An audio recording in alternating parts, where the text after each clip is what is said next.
Welcome back to the Red Dragon Sessions. Joining us for the rest of this episode of the podcast is Richard Shaw from Janies Fund. Richard, it's great to have you with me today. I'm so grateful that you took the time. Well, I'm super excited to be here and look forward to having a great discussion. So tell us a little bit about when Janies Fund was founded and why. Yeah, so actually last week was the 5-year anniversary of us having the opportunity to meet Stephen, and we actually met in Atlanta, Georgia. Aerosmith was performing at the Phillips Arena, and we had a chance to have Stephen come out and spend some time on a campus we have outside of Georgia in Douglasville that has both worked with young with boys and girls. Both have been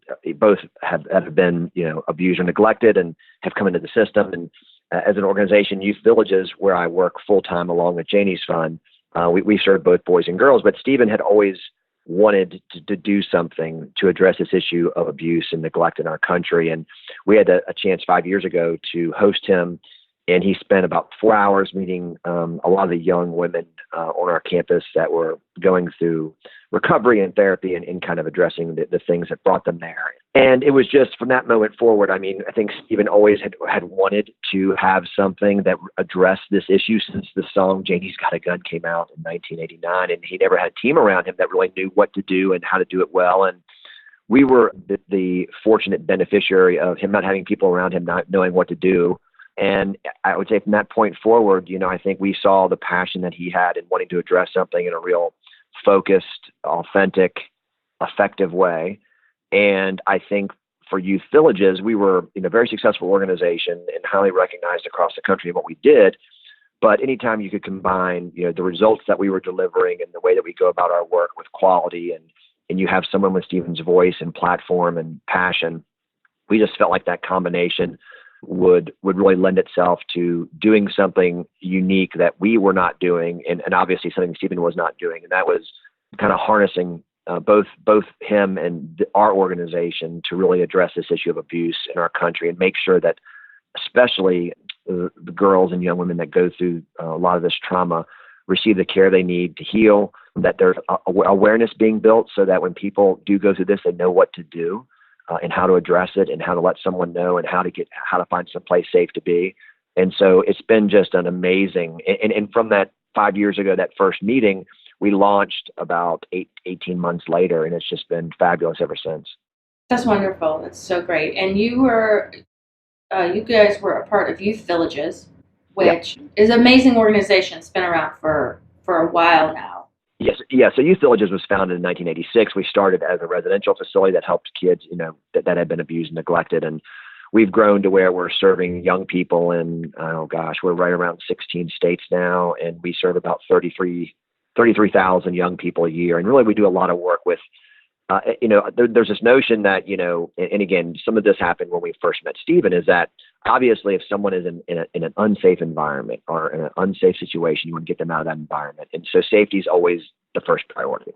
But also there's a lot of work that can be done to strengthen families so that kids do not have to be removed from their homes.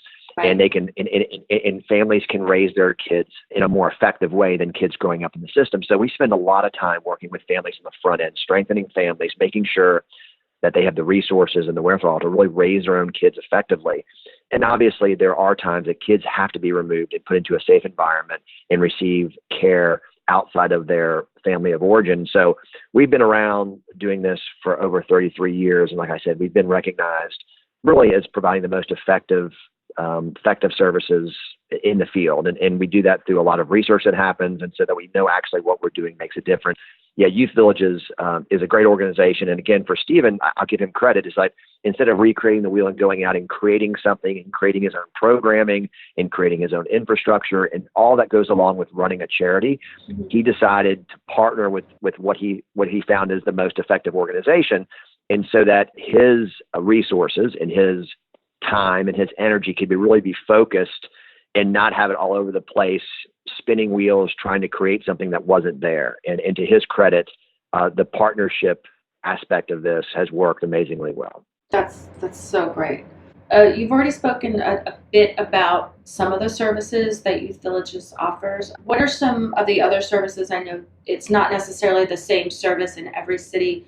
What kind of spectrum of services do you guys offer for young women and young men around the country? We're headquartered in Memphis, Tennessee. And Memphis is where we provide a continuum of services. So we do adoptions, we do mentoring. We have a crisis service program in Tennessee where basically any young person that's either threatening to hurt themselves or hurting someone in the community, we have a 1-800 number across the state where we actually send out a master's level counselor within an hour to actually meet with what's going on and actually make a decision what needs to happen. So we do that. We have a really effective intensive in-home model called Intercept, which actually goes into the home 3 to 4 times a week for 4 to 6 months. Mm-hmm. That's again gives families the opportunity to thrive on their own versus kids coming into the system. We do group homes, we do residential care, we do intensive residential care. So we basically have been an organization that has focused on caring for the kids that most other organizations don't want to care for. I mean, so we take really challenging cases and really challenging families and young people sometimes, but that's how we basically, in the early days, it's how we survived because we were willing to do that. And over time, through a lot of consistent investments in things like our clinical team and our research and stuff, we've just developed programs that have gone through rigorous evaluations and have shown to create lasting results. And I think that's where, whether it's our Intercept program, which is our in-home program, where we're actually going into the community and into the home to work with kids and families, and I mentioned our LifeSet program, which is for young people aging out 17 to 22. Mm-hmm. Those programs, there's such a need for those programs. And then when you have programs that have gone through rigorous evaluation to show that they actually produce positive results, which Right. a lot of social services do not go through that process.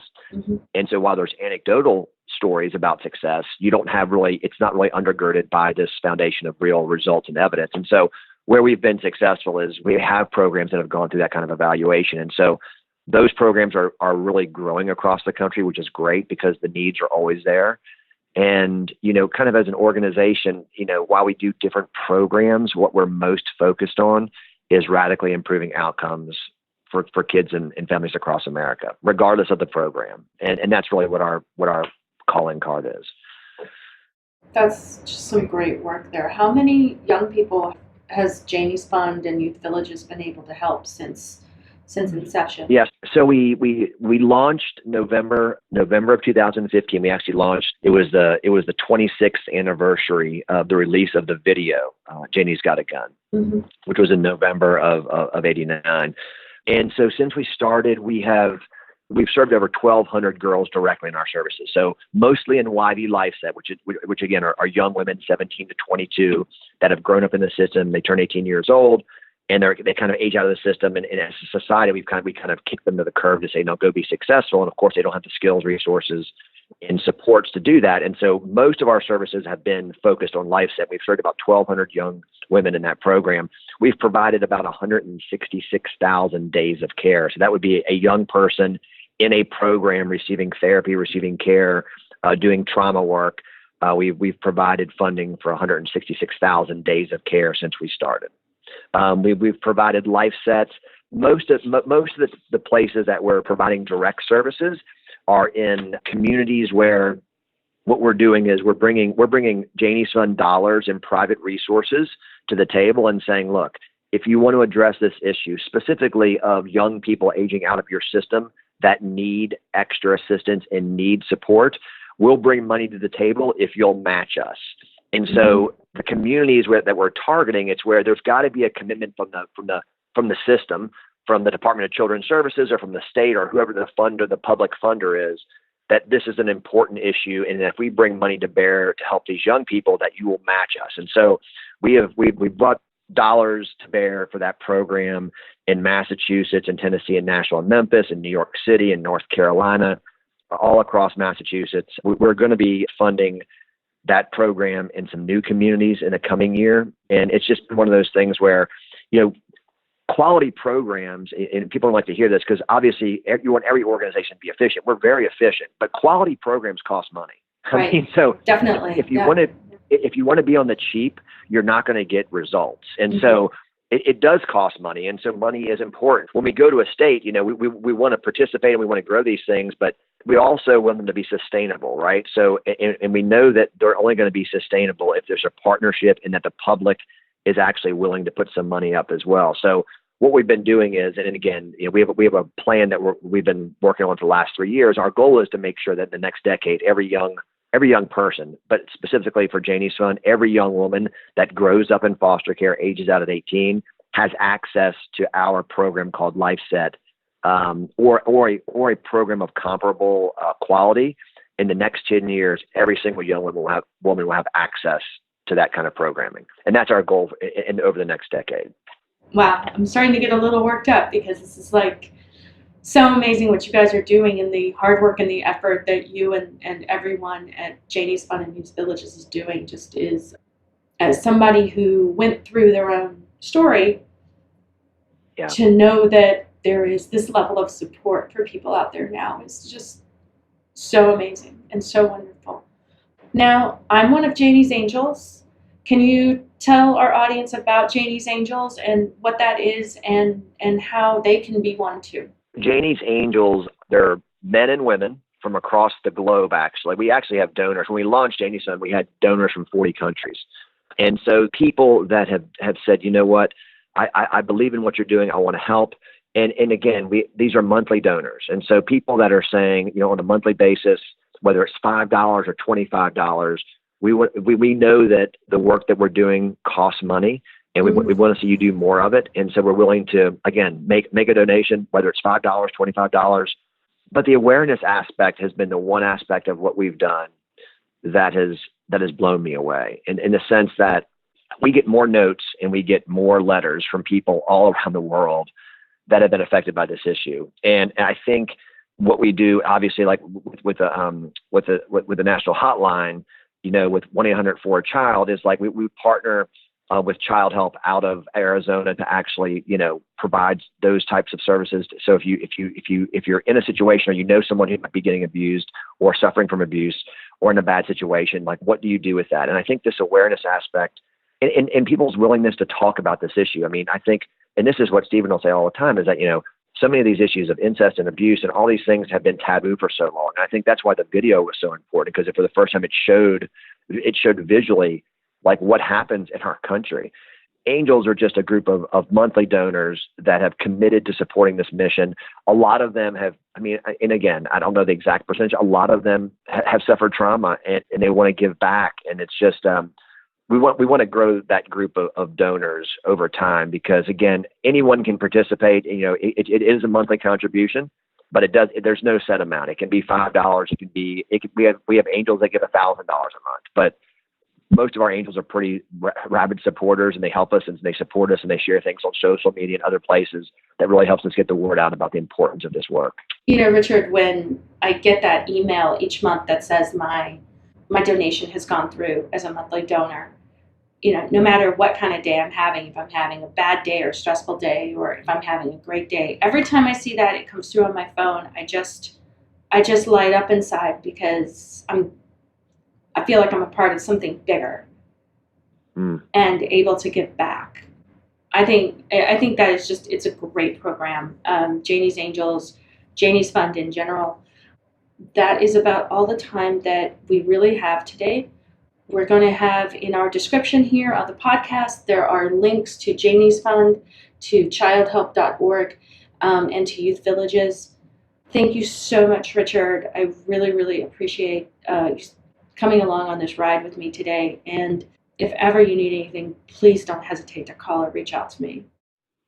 Well, thank you for what you're doing, and that's it's sharing things that it's really important to talk about. And I feel like we're just getting started, but with wonderful people like yourself and other angels out there that are willing to share their story and support this work, we're making a huge difference. So thank you.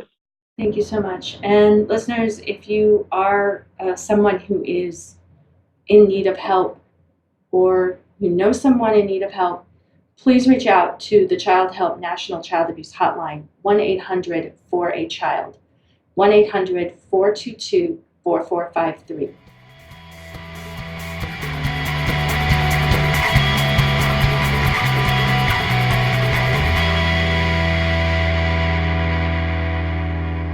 You've been listening to the Red Dragon Sessions.